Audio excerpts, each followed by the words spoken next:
Casper Ruud boy. Mr. Goat requested that we start the show just like this today.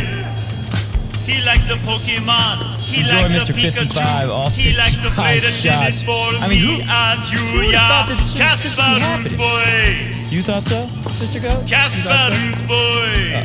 Oh, Joe Martinez. He likes to hit the Anyways, backhand. He likes to 55 hit the shots, serve. most He likes to requested give the song of all people time. Of what all the of my tennis musical fans ventures here, deserve. everything Yeah. I've done Casper at Coffee Break Ruud Tennis, boy. never has there been more requests for a song Casper Ruud than the boy. Casper Ruud Why boy you song. got to be so Which ironically is a song.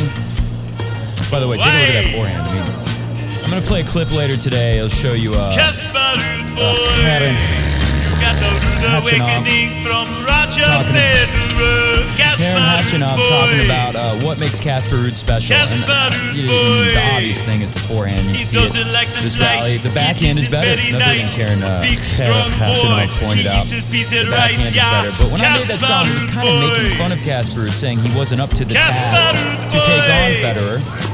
He knows his ABCs. He knows his all kinds of 1, 2, noise 3s. going on between He me knows he talking, won't the be crowd, and the Roger in song the going on. But here 2019. we are, No, only Casper a few years, Ruud about 3 years boy. later since the Casper Ruud song What? was invented. I think that was Coffee Break 2019 made French it. Open when Roger, hands up, hands up. Let's applaud Casper Ruud. You happy, Mr. Goat? That's how you wanted to kick things off. That's how we did it here.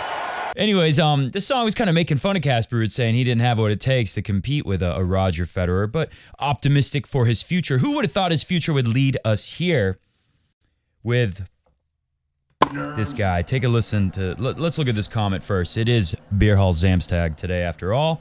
Hit the Bierhall Samstag music. Willkommen zum Bierhall Samstag.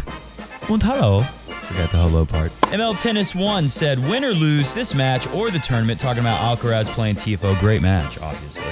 Starting to think we are watching the next GOAT in Alcaraz. He might just save me from the Federer withdrawal. We'll take a listen to what Patty McEnroe had to say earlier in the tournament. The last video we only did one so far. It's the second video of the tournament for us because we've had the Djokovic boycott. But Alcaraz is like the closest thing to me to the Roger Federer floating around the court type of movement, footwork. Take a listen. Here's another comparison to the great Fed from no less than Patty Mac.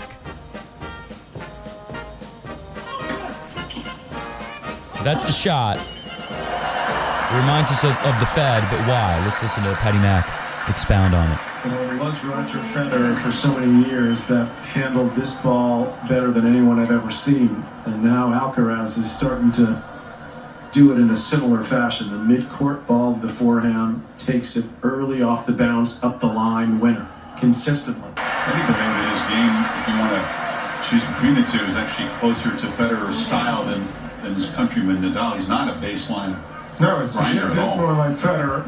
No one does it like Roger Federer, except now Alcaraz. Best on the tour at doing that, taking the mid-court, somewhat short, not a guaranteed put away, and just like walking into it and just picking that thing up clean with the full swing, right up the line. I mean, most people don't even dare attempt those shots at all levels. Another thing I noticed about Alcaraz that I think is great. I love the way he crashes the net. Federer-like, too. He said it himself in the past. Alcaraz, when he was like 15 or 16, he said he compares himself. He thinks of his game more Federer-like than Rafa-like. But Robbie Koenig said the best thing about, McEnroe earlier's comment, a great comment on Kyrgios. He holds the world record for shaking your head the most during a tennis match. And Robbie Koenig had a great comment on Alcaraz earlier in the tournament. He said the way he comes into net, he sneaks up on you like a Toyota Prius. Nowadays, they upgraded the Prius. It makes a spaceship sound. I don't know if you've been around a new Prius, but they make a spaceship sound so you hear it coming. But in the old days, the Prius made no sound. It was the silent killer. Easiest way to get run over. In the Netherlands, definitely, I guarantee tons of bicycles have been run over by Americans driving Priuses, sneaking up silently. Anyways, this is The Point Heard Around the World version 2. Behind the back last time. Nice return. Ooh, nice drop. Oh, the redrop. No one can get that, right? Oh, he's there. Oh, Tifo's got a better drop. Oh, he's there again. Okay, he can't get that, right? And he smacks it for a clean winner up the line. That's how we got into the tiebreak. The tiebreak kicks off. And then, even when he lost, I never thought I'd feel this way again. I remember telling someone, like, I'm never going to feel the way I feel watching Federer when, your heart rate shoots up because he's about to lose the first set or something like that. And I didn't realize how invested I am in Carlos Alcaraz. So we have a Alcaraz bias here now at the show over Casper Ruud. I think Alcaraz is the pick of destiny. I think he's going to win tomorrow. Maybe Casper Ruud can do it. We're going to dive into why Casper Ruud is so good and look at their draws again. What did I do with my draw? Where is it? And of course, on Bierhall Samstag, we're going to do some comments. Hit the music.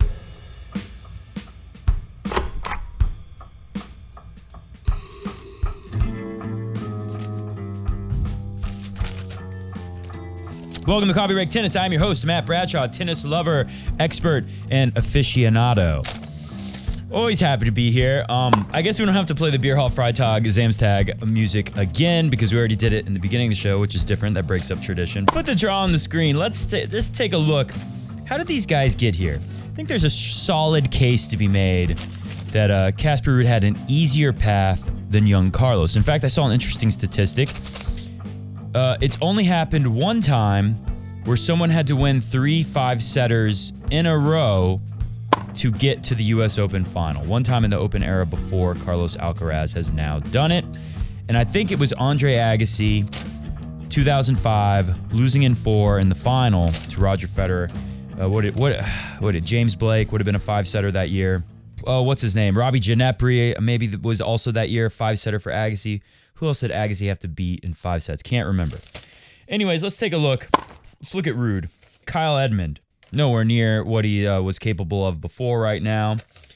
Tim van Rijthoven, this you'd say is a super easy draw, although I think Tim has a good game, and Casper dropped the first set and a tiebreaker to him. Tommy Paul, he's been pretty hot on the hard courts this year. That's a solid win.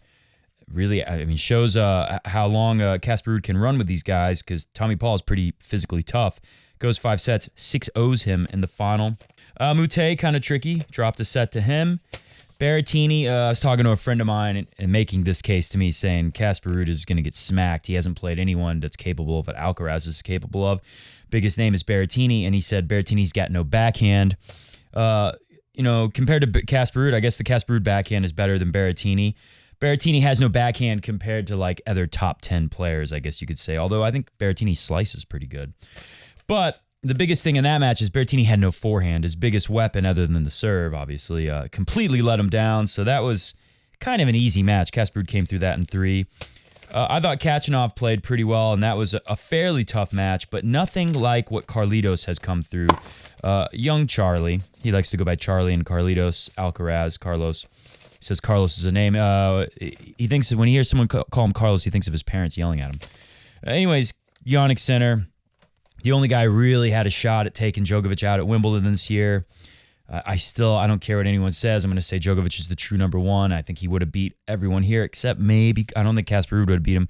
Maybe Alcaraz could have beat Nadal here if Nadal was playing better, and maybe Alcaraz could have beat Djokovic here. I don't think anyone else really was playing well enough. Maybe Nick Kyrgios, but I don't trust him mentally after the way he went out to Khachanov and, all the other things he did before to question his mental state. Long list right there. Anyways, Marin Cilic, he's got a way better serve than what Casper Ruud's going to be able to bring out. Jannik Sinner, maybe not in the past. Maybe they're more equivalent, but Sinner has been really going for his serve. It's almost a detriment. It's almost like he's going so hard for his serve that he's missing too much. Of course, coming through TFO, amazing how well TFO has been serving. Lots of easy second serves that Carlos didn't punish the way he should have. I think he should have won that in less than 5 sets. Remember that redrop, crazy backspin on it, the English, as they say, from TFO on that match point to finish things up in the 4th set for Carlitos. But, looking at that, Sinner's serve, Cilic's serve, okay, Coria, fairly easy. Who did Alcaraz play first? Sebastian Baez, he's actually been pretty good lately. Khachanov's got a pretty big serve. Casper Ruud came through that. Berrettini, pretty big serve there. But my point was that Casper Ruud's serve doesn't compare to what Sinner has been doing, to what TFO was doing on the first serve. I mean, how many times did TFO ramp it up to the 130s on his first serve? And, of course, Marin Cilic. So I think there, Charlie's got him beat on the serve. The forehand, Casper Ruud, incredible forehand. The best forehand. But I think Charlie's got him beat on the forehand. I think Charlie's got Casper Ruud beat on the backhand, even though Khachanov said that Casper Ruud's backhand has improved and is more of a weapon now. The hustle, the mentality, they're close. I'll take Charlie. I take Charlie on everything. The only thing that has me wondering who's going to win tomorrow, and I'm still going to go Alcaraz all day. I think he's the pick of destiny. The only thing I'm questioning is there enough left in the tank? But I don't know. Remember when Rafa was young, 2009 Australian Open, and he had that 5.5 hour match with Fernando Verdasco. Then he had to play Federer with less rest. And then he beat Federer and made Federer cry during the trophy ceremony. I'm thinking we're going to see something like that from Alcaraz. I mean, we've heard for years about his body is not like a typical 18-year-old, 17, 19, whatever age he is when they talk about him. Experts out there, they say his body's not like those guys, previously guys at that age, even like a young Rafa. Not as solid, not as tough, and not able to go as hard and as long at that age as Charlie is. I think he's going to be all right. I think we're going to see this guy dominate tennis for a while. Lucky us, it's not going to be like women's tennis where it's always a big mystery and a new name and a new face that you won't remember because they won't ever win again. Although I guess we got to give some credit to Iga Swiatek. She's been starting to become pretty dominant. Maybe I'll pay a little more attention to what's going on with her in the future if she can keep winning. Anyways, let's go to this. Khachanov. Why Casper? He's a good interview, Khachanov. I don't know how aware you are of this, but the European Union is having a lot of talks about tightening up visa rules for Russian players. And I'm wondering if that's been a discussion amongst you, if you're concerned possibly about how that could impact your ability to play in, you and other players from your country play the tournaments that you want to play. Has that been a discussion? I mean, what can I do? If they will not allow us to enter Europe, I mean, there is nothing I can do about it, right? So we didn't really discuss because, to be honest, I don't read the news. I don't like to read the news lately, so, I just go one tournament at a time. Right now, this one, US Open, unfortunately finished for me. I will go back home. I really want to rest. I want to see my son. I didn't see him for quite a few weeks for the whole American trip. It's around 6 weeks, so I really want to go home, see my family, relax a little bit, then make a plan with my team, where we can go, what we can play. Obviously, we had some plans in mind, but some plans might change, so, we will adapt to the situation. What can I say? Thank you. It's a good time, Linda. Sorry? Your home is still Russia, you go home to Russia? I mean, my city and where I come from is Russia and Moscow, but I have residence. I live in Dubai. Those jackals, those bastards in the media trying to get something out of poor Karen Khachanov. I don't know what they expect. Did they want him to speak out against the Russian government or something? Do they want him to criticize the European Union? They're trying to get him to say something controversial and they get clicks on it. I don't think there's any reason to think that Karen Khachanov is a big supporter of the Russian government and the war in Ukraine. He's probably, proud to be a Russian. He kind of made it sound like that, saying, yes, my home is Russia, but I currently have a residence in Dubai. But these guys, even if they're against the war, they can't safely speak out against the war because they always have friends and family back in Russia who might be subject to some kind of harassment or worse if they go out there and become like a big celebrity speaking out against the Russian government. And media types would love to turn Karen Khachanov or any other Russian into that. So I think it's a little bit low rent, despicable, Bush League, cheap shots from the media, the fake tennis media, and they're trying to get nice guy Karen Khachanov. Gave them, very good responses to their questions, a very good interview, Karen Khachanov, and then they try to sneak all that in there. Curious to know what did they mute? Maybe he was giving some personal details about where he lives in Dubai, or maybe things get a little ugly. And he said, "Screw you guys," and they muted it at the U.S. Open. Anyways, I don't have the clip of him talking about Casper Ruud, but I'll recap it and then we'll go through some comments and then we'll get out of here. It is Bierhall Samstag after all. It's tough to fill this cup, man. I was preparing for the show. I had some in there, finished that, added a little more. Feeling pretty good. Anyways, he was basically saying Casper Ruud, his number one weapon, what makes him special, what makes him one of the best players in the world right now, is the forehand is a weapon, yes, but it's mainly consistency from the baseline, building, around his forehand, which is a weapon in that, I said earlier last show that, the things you see when you look at, or maybe I said this, I don't know. It doesn't matter. When you look at top players, you look at the big three, what is it? They're able to turn defense into offense. Think Alcaraz. Casper Ruud does that very well too. Alcaraz even better. They're able to play good defense and offense, and they're always looking to turn defense into offense. That's the thing we've heard for the last 20 years about Federer and the big three, Murray too. They always have a big weapon. Think like a Del Potro's forehand, Casper Ruud's forehand, Rafa's forehand. They always have a big weapon, and they always have superior movement.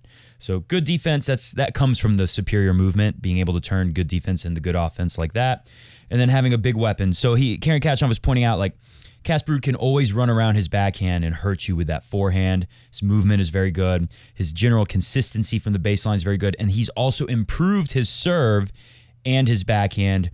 With that said, let's move to the comment section. I do believe that Alcaraz is going to win it. The only thing that makes me question it is maybe Alcaraz is just not enough left in the tank. But I refer to 2009 Rafa Nadal. Again, this is Alcaraz. We don't know if he's of that quality, that caliber yet in the long run. We're going to find out in the next 10 plus years. All right, we're going to do it like this for the first time ever. I didn't review any of these. I haven't looked at any of these comments. We're just going right off the rip. We're going to go nuts in here. This is what it looks like when you have a YouTube channel and you look at the comments through your YouTube channel command center dashboard thing. Jonathan Chin at 414 in the last video. Alcaraz represents Federer. Team represents Nadal. Medvedev represents Djokovic. It has been prophesized. He is the one, the chosen one. Carlos Alcaraz! Okay, let's give it a heart. Oh, I already did. Okay, I did read that one earlier, I guess. Wow, an American goes to Europe and speaks a little German. Can't wait for the video. Oh, I forgot. I got to do my review of Europe. We'll have to do it next time. I'm sorry. We don't have enough time today. Coulda, should Ajay Baines. That was Tim T last time. Was that Tim Van Rijthoven? Ajay Baines said, coulda, shoulda, woulda, Matty. Kachanov deserved it, bro. I mean, yeah, he did. He put in hard work. I respect the catch. Don't forget, Nadal didn't get his 720 ranking points from Mr. Wimbledon either, Mike 3D FX. Good point. So maybe Rafa is the true number one. I mean, Rafa's had a great year. There's no denying that. Jenny, who can I turn to? Says, Kyrgios definitely is the most talented player, but he would never win a major, as his emotional intelligence has not been in that level yet. That's conflicting. He'll never win a major, but he hasn't reached full, capabilities, his prowess yet. I don't know. We're all hoping, but yeah, I felt like this was one of the best shots for Kyrgios to win, but he's still fairly young and he's got so much game. Isabel Gretchen, I'm so glad you are back. I hope you enjoyed Europe. That's how you say it in France. En France, Europe. It looked like France was fun based on your book. Great to see Mr. Goat. Great, based on your Facebook. Great to see Mr. Goat, my favorite tennis talking cat. He's the only tennis talking cat, but that is because he is unrivaled. I like that. Mr. Goat. Where'd you go, Mr. Goat? He's gone, but he would like that one. Ben the Jammin says 97. Ad placement at 17:54 minutes, 54 seconds with the Alcaraz behind the back shot. Perfection. And he didn't capitalize the RNF in perfection. Got to capitalize the RNF. This is a good comment. Hader Raha says, regarding Tsitsipas, why is he so consistent? Let's just heart it because I like Hader Raha. Why is he so consistent at the Australian Open in French and so bad on grass in the U.S. Open? I mean, if you're doing well on a quick, fast court like Australia and on clay, then shouldn't you be doing better at the U.S. Open at least, if not grass? Why is he so inconsistent in the latter part of the year in slams? Well, everyone's tired at the U.S. Open. You could say that. The U.S. Open in the last couple years, where we've seen Tsitsipas struggle the most, has been playing faster than the Australian Open. I think you could make a case for that. I don't have the raw data on hand. And then, of course, the Wimbledons is just so different. All the young guys struggle there, especially Tsitsipas. It seems like his backhand return is easier to pick on there. I know, at the Australian Open, it should be easy to do it there, but maybe just having that solid footing at the Australian Open makes it a little easier for him to deal with. That is a good point, though. Why is he struggling on, why has he done well in the past at the Australian Open on a faster court and then struggle courts like Wimbledon and the U.S. Open? I think Wimbledon, we see him slip and fall a lot. He doesn't, he moves beautifully on the clay, Tsitsipas, and then on the grass, not so much. That's always a factor with Mr. Tsitsipas. That's a good one to do some further thinking on and analysis. I'd have to take a closer look and just watch some footage of him at the Australian Open. We'd want to see like what's happening when they serve to the backhand there versus at Wimbledon and the U.S. Open. Ryan Rafferty says, please stop whining about Djokovic. I'm going to give him a heart. You come back after months without uploading, and now you're just crying about Djokovic, even though he lost last year when he went. I don't agree with the vaccine rules in the USA, les États-Unis, but stop pretending like tennis doesn't want him to play. Countries have rules. He didn't comply. We are where we are. Yeah, I guess so, but stop pretending like tennis doesn't want him to play. I feel like if it was Roger or Rafa, I know this is like a stereotypical Djokovic fan thing to say. If it was Roger or Rafa, I feel like they would have jumped through some hoops, bent over backwards, done a little bit more to try to get their players in. I mean, the Australian Open worked pretty hard to get Djokovic in, and we saw what the Australian government thought of their efforts at the Tennis Australia and Craig Smiley-Tiley. Not much more time. Let's go faster. Critics at large, 007. Miss Federer. Don't miss Nadal or Djokovic. Both boring baseliners with no net play. Well done, kids. They're both good at net now. They're both getting, Rafa's really good at net. I heard, sometimes Patrick McEnroe, John McEnroe, Chris Fowler, probably my favorite broadcast trio doing tennis. But every now and then, it's a long time. In some of these matches, you're in there. You're going to say something silly, stupid, crazy, insane occasionally. And I did hear, was it Johnny Mac? One of them, or maybe all three of them agreed on it. Rafa Nadal is now the best at the net on tour in singles. I mean, he's definitely better than ever. He's definitely really good now. Anyways, do comment below. You debate that. Tommy Knoble says, as far as Kyrgios is concerned, there is a huge difference between playing a match you're expected to lose versus playing a match you're expected to win. Yeah, a little bit of that happened in Kyrgios' loss versus Khachanov. Real number one is Nadal, and by quite a distance. Djokovic with 2 Grand Slams. I think this is another comment about what about the Wimbledon points that Rafa should have got. 2 Grand Slams on his surface and only 21. Nadal just with one, with just one and missing 11 for injury and 22. The difference is insane. If Nadal had the massive advantage Djokovic had, he would have over 30 Grand Slams by now. Okay, if there was 2 majors on clay, there is some truth to that, but I don't like that argument because it's been like this for a long time. It used to be 3 on grass and 1 on clay. Now it's 1 on grass, 2 on hard courts, and 1 on clay. I think that's fair. I like the system the way it is. Of course, I'm a Federer fan. Why waste time? This is another comment from OMC. OMC is getting 2 in a row. Let's just do it. Why wasting so much time talking about Kyrgios, guy? Number 20 in the world, no Grand Slams, nothing. Just clown moves, bad behavior, silly tricks. They're easy to do if you want to be competitive. Boring. He is clever, though. He has a lot less tennis than what we give him credit for, but he compensates by throwing tricks and moans so that it looks more talented than what he is. Easy thing to do when you prefer being the center of attention rather than winning matches. Talent is also keeping concentration and knowing when to play serious, keeping your concentration. Yeah, that is a talent in itself. Nadal is the best in the world at that talent, maybe. Djokovic right there with him. But, I don't know, I've played tennis a long time. A lot of stuff Kyrgios does, no one else can do. It's that simple. The serve alone. No low, Olo, in. Whatever Djokovic has to go through, he has totally done it to himself, and is the biggest choke in tennis history ever, never to be equaled. He maybe is the tennis GOAT, but he is the undisputed tennis Gidiotot. Greatest idiot of all time. From a Djoko fan. Okay, we'll heart it for the honesty. The fault is on tyrannical governments, not on Novak. My admiration for him has skyrocketed since his stance. From Mr. Blake. Just to let you know, one last one. SH says, just to let you know, hit the music, we're getting out of here. So happy to see that you are back. I hope that you keep posting more videos regularly. Thank you. SH, this video is dedicated to you. We'll be back. We'll be back soon. We'll be back real soon. Not tomorrow. The final's going to be a long one, I think. It's starting in the afternoon. I got a lot of tennis lessons to teach. I think Monday I have to play a makeup match because the league I play in got rained out today. We'll get a video up as soon as we can. Since we didn't do one after the Wimbledons, we'll do it as soon as possible. I don't know if Mr. Djokovic's song is going to get played this time around. The lyrics are still very close to what happened at Wimbledon. Maybe we'll wait until his grand return at the Australian Open next year. Fingers crossed. Going back to Nolo Olo N, he says he's a Djokovic fan, and he says that Djokovic is the biggest idiot of all time, and that Djokovic has done all of this to himself. I don't know. We can go back and forth on this forever. Yes, Djokovic did say he's not going to take the vaccine. He also admitted like the responsibility. He said like, I understand. This is my choice. This is my sacrifice. I thought it was admirable the way Djokovic handled it, but we all know secretly deep down, Djokovic is freaking furious. Let's stop that so we don't have a massive file there. Djokovic has got to be furious at being held out, and he should be. I like I said before, I think they would have tried harder. The U.S. Open would have tried harder to get a Rafa or a Roger in than they would with Novak. I don't know. Maybe I'm wrong, but that's what I believe. And I feel like tennis should have this guy's back a little bit more. He's put in all the work that Roger and Rafa have over the years. He's right there with them. I guess there's some validity to that argument. Close that up. To that argument that, yeah, if there was 2 clay majors, maybe Rafa would have Djokovic beat. If Rafa didn't have so many injuries, maybe Rafa would have 30 slams.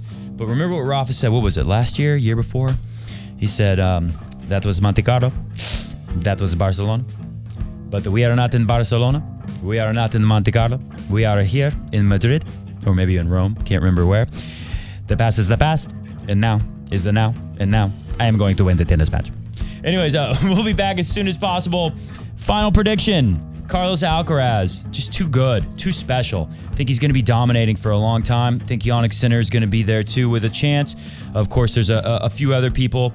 Casper Ruud, though, he's blown me away. He's gone beyond all of my expectations for him, especially on a hard court. So we will eagerly watch what should be another great match, especially when it's got Carlos Alcaraz in it. I'm just happy that we got these guys and that tennis is still exciting, even without our beloved Big Three there. See ya!